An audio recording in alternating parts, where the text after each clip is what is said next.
terkait dengan perbandingan sistem pendidikan di Indonesia dengan negara ASEAN lainnya. Yang pertama ada Singapura. Jenjang pendidikan antara di Indonesia dan Singapura cukup jauh berbeda. Perbandingan ini tidak hanya mengenal alamat tiap jenjang, namun juga fokus pembelajaran dan standar lulusan. Yang pertama di Indonesia, 2 tahun kelompok bermain, taman kanak-kanak 2 tahun, sekolah dasar 6 tahun, SMP 3 tahun, SMA atau SMK 3 tahun, dan kuliah 4 tahun. Sedangkan di Singapura, jenjang pendidikannya terdiri dari prasekolah atau preschool 3 tahun, sekolah dasar atau primary 6 tahun, dan dengan 4 tahun pendidikan dasar dan 2 tahun masa orientasi. Selanjutnya, sekolah lanjutan atau secondary 5 tahun, persiapan pendidikan tinggi atau pre-college 3 tahun, dan kuliah 4 tahun. Ujian di Indonesia dan di Singapura. Uniknya, tidak seperti di Indonesia yang bergonta-ganti sistem penilaian, Singapura cenderung lebih stabil. Perlu dicatat bahwa inilah salah satu pijakan mengapa pendidikan di Singapura jauh berkembang besar daripada di Indonesia. Pada saat akhir primary atau kelas 6 SD, siswa di Singapura akan menghadapi PSLE atau Primary School Leaving Examination. Merujuk pada sistem resmi Badan Ujian dan Penilaian Singapura atau SEAP, PSLE merupakan sebuah ujian tahunan yang diselenggarakan untuk siswa primary yang akan melanjutkan ke jenjang sekunderi. Tidak ada batas kelulusan dalam arti semua siswa pasti lulus, hanya saja PSLE juga merupakan tes penempatan siswa, yaitu akan dibedakan menjadi 3 golongan berdasarkan nilai tes mereka, yaitu ekspres, spesial, dan normal.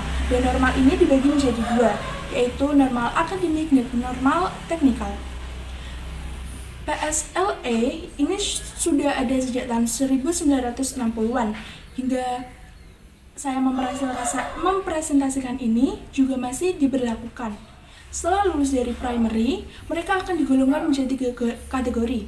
Semua ini ternyata memiliki maksud agar siswa bisa fokus mengembangkan minat dan potensinya. Ekspres dan spesial akan mengikuti ordinary test di kelas 4 sekunderi, sedang normal akademik dan normal teknikal akan mengambil ujian di tahun kelima. Secara umum, ekspres dan spesial akan mengikuti GCEO di tahun keempat, sedang di saat yang sama normal akan mengikuti GCEN. Normal bisa mengikuti GCEO di tahun kelima.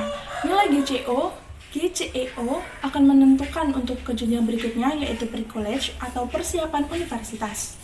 Lalu, untuk di Indonesia saat ini, sangat sulit untuk menuliskan apa yang ada di negeri, mengingat ketidakstabilan kondisi politik dan juga ketidaktanggungjawaban pihak-pihak terkait dengan pendidikan di Indonesia. Itu juga dipengaruhi oleh kebijakan dari pemerintah yang selalu berubah-ubah.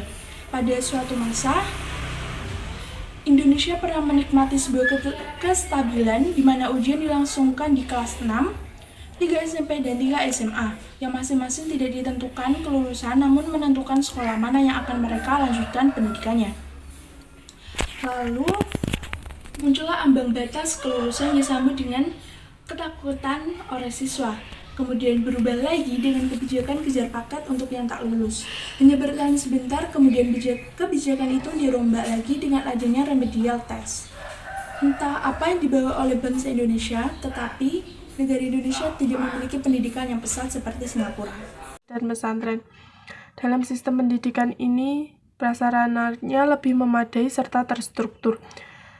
Tujuan dengan didirikannya sekolah yaitu agar menciptakan para manusia yang lebih unggul dan berkualitas.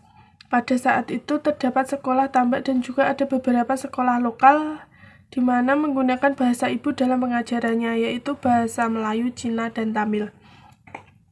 Di Malaysia, pendidikan berlangsung sejak zaman penjajahan kolonial Inggris, di mana mempunyai sistem pendidikan mempunyai ciri-ciri khas tersendiri, yaitu mata kuliah yang digunakan sekolah berbeda-beda, letak setiap kelas berbeda, dan bahasa pengantar berbeda untuk setiap sekolah yang mengikuti marga, seperti bahasa Mandarin.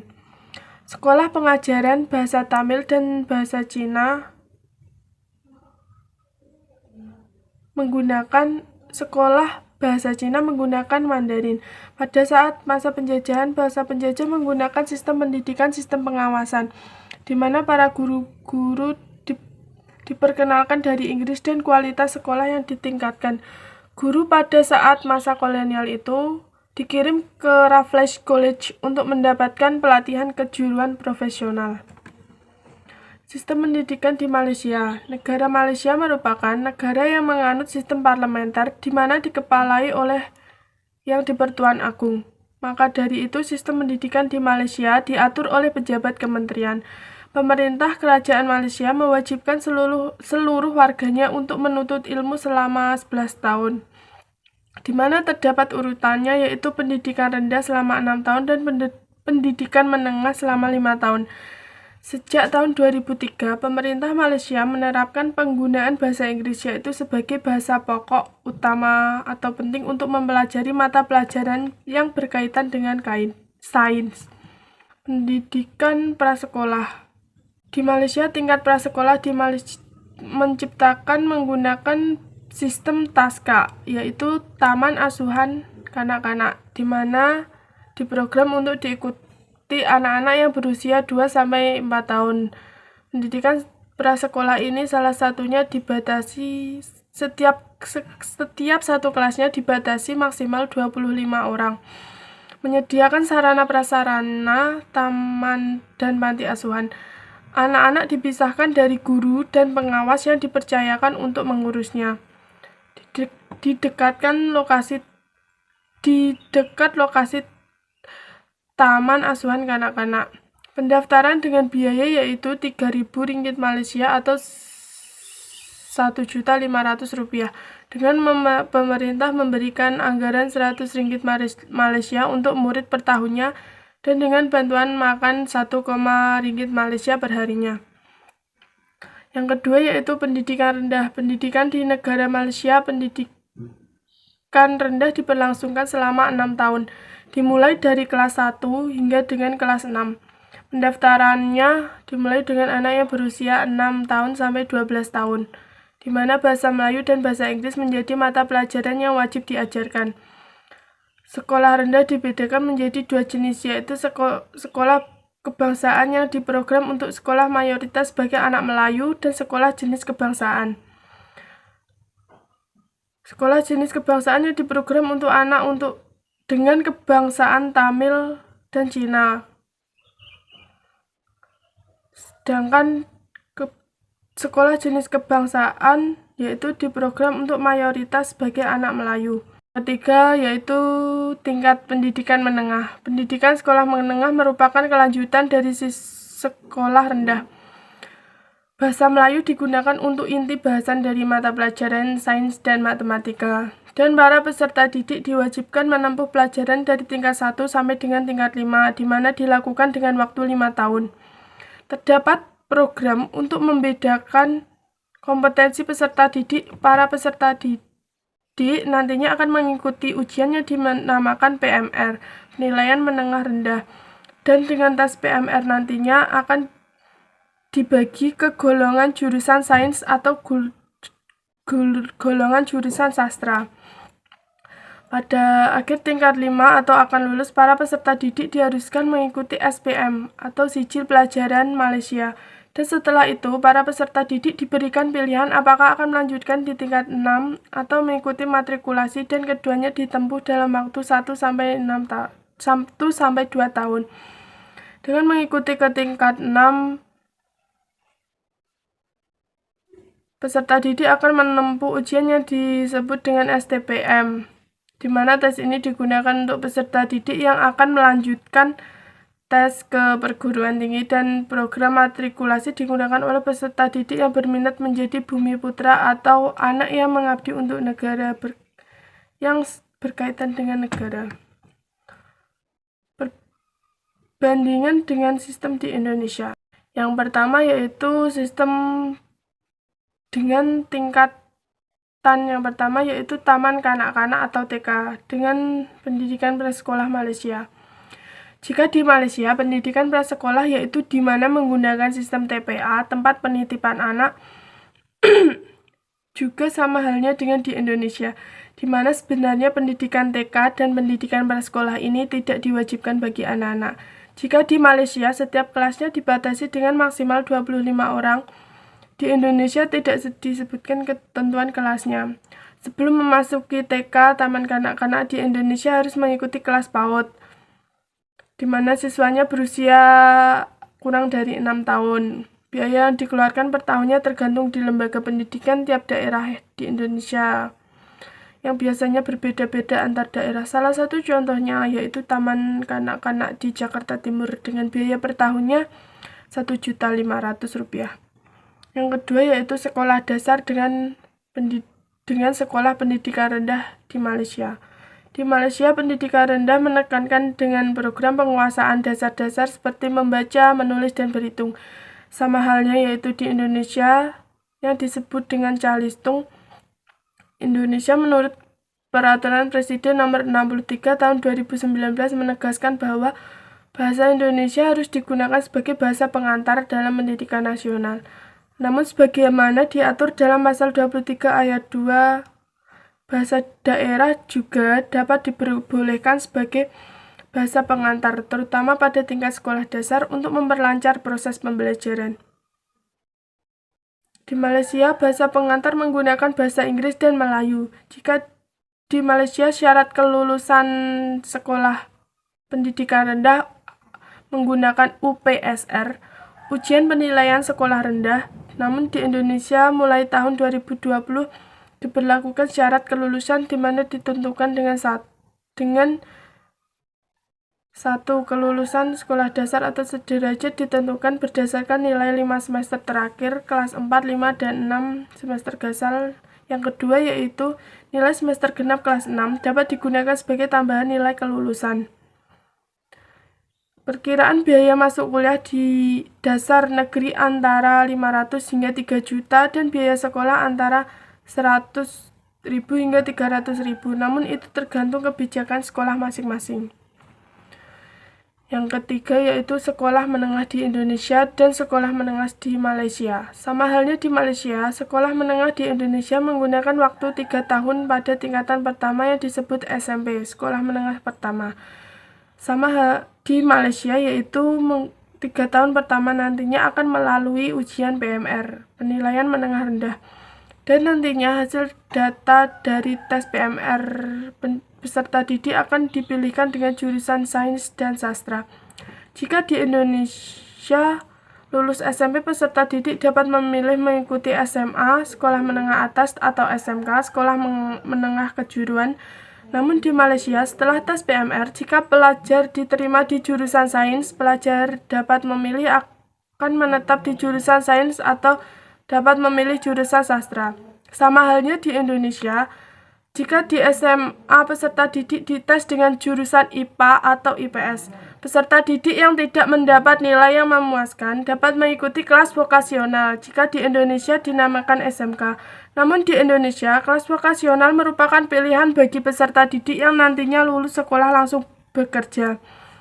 Dan sekolah menengah atas dengan lulusan yang akan melanjutkan ke perguruan tinggi. Biaya pendaftaran kurang lebih 2 juta sampai 3 juta, termasuk seragam, buku raport, uang, sumbangan. Namun di tiap daerah berbeda-beda tergantung dengan kebijakan sekolah masing-masing. Selanjutnya adalah perbandingan sistem pendidikan di Indonesia dan Thailand. Yang pertama, sistem pendidikan di Thailand. Sistem pendidikan Thailand menerapkan 9 tahun wajib belajar dengan 12 tahun pendidikan gratis sampai menyelesaikan pendidikan setara dengan sekolah menengah atas. Nah, struktur pendidikan di Thailand itu secara umum terdiri dari 3 tahun anuban atau TK, 6 tahun pratom setara SD, 6 tahun matayom SMP dan SMA, pendidikan vokasi, dan pendidikan tinggi. Wajib belajar di Thailand memberi kewajiban bagi anak-anak untuk mulai sekolah di pratom 1 atau setara kelas 1 SD, mulai dari umur 6 tahun. Sebenarnya, tidak ada kewajiban anak-anak untuk ikut anuban atau TK sebelum masuk ke SD. Namun, sebagian besar orang tua mengirimkan anak-anaknya untuk masuk TK. Jenjang pendidikan di Thailand yang pertama ada pendidikan anak usia dini dan pendidikan dasar. Lebih dari 75% anak-anak usia 3-5 tahun mendapatkan pendidikan usia dini. Selain di sekolah negeri, pendidikan dini juga disediakan di sekolah swasta. Hal ini didorong oleh Kementerian Pendidikan dan tampak jelas di Bangkok dan sekitarnya. Untuk pendidikan dasar, sejak tahun 2003, wajib belajar itu telah diperluas sampai 9 tahun. 6 tahun untuk sekolah dasar dan 3 tahun untuk sekolah menengah pertama. Tetapi pendidikan sekolah digratiskan sampai 12 tahun. Jadi siswa itu diharapkan dapat menyelesaikan pendidikannya setara SMA. Selanjutnya ada pendidikan vokasi. Pendidikan vokasi dan teknik secara formal dibagi menjadi 3 tingkatan. Tingkat menengah atas atau setara dengan sekolah menengah kejuruan di Indonesia dengan masa belajar 3 tahun. Tingkat diploma dengan masa belajar 2 tahun, dan tingkat sarjana dengan masa belajar 2 tahun sesudah menamatkan tingkat diploma. Nah, pendidikan vokasi dan teknik dilaksanakan pada Technical College. Program studi yang ditawarkan di Technical College dapat dikategorikan menjadi 8 konsentrasi. Ada pertanian, ekonomi, perdagangan dan industri, seni dan kerajinan, tekstil dan pemasaran, serta bisnis dan pariwisata. Yang membuat menarik nih, kalau di Thailand, pendidikan vokasinya itu membuka peluang bagi mereka yang telah bekerja untuk mendapatkan sertifikat keahlian itu sangat terbuka. Selanjutnya pendidikan tinggi. Pendidikan tinggi di Thailand dijalankan di institusi teknik, sekolah tinggi, profesi dan teknik, universitas, dan universitas pendidikan. Pendidikan tinggi di Thailand dapat dibagi menjadi 2 institusi.